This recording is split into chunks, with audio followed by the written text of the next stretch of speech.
When you go home, are you ever bothered because you feel like your house is a mess? Dirty dishes, dirty laundry?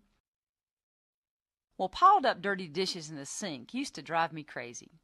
I'd drive home thinking, I bet when I get home, my husband is sitting on the couch reading Sports Illustrated and watching TV, and the dirty dishes are still in the sink.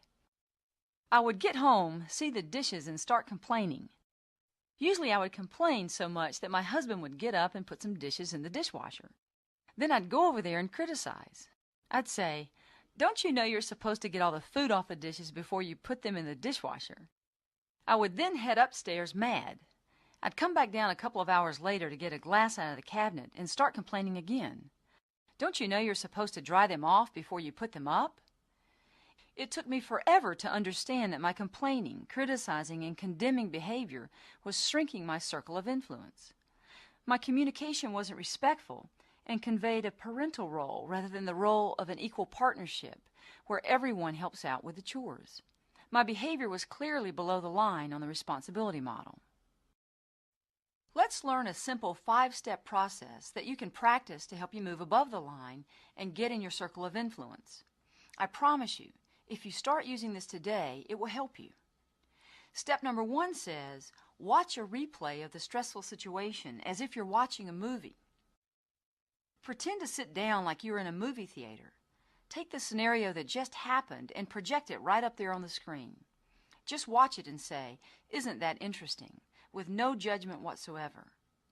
As I watch a replay of the example I gave above, I see myself drive up to my house, open the door, walk in, and my husband is sitting there on the couch.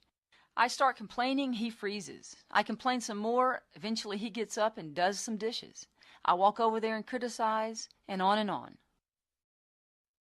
Then I go to step 2. Step 2 is identify your position on the responsibility model.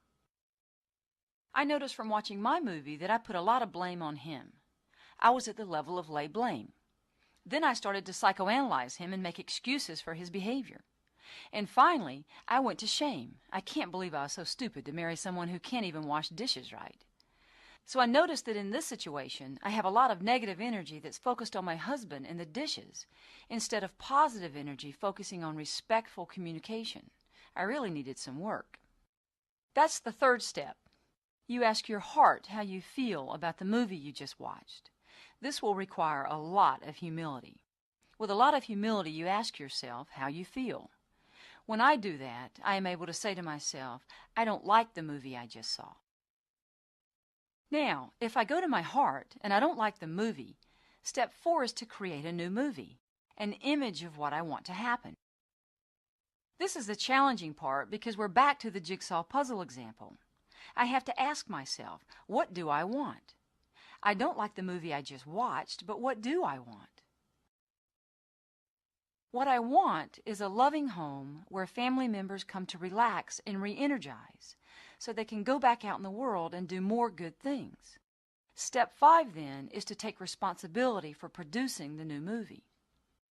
So how do we apply these 5 steps to everyday life? Well, first, as we talked about last session, there is no quick fix. There's no magic bullet.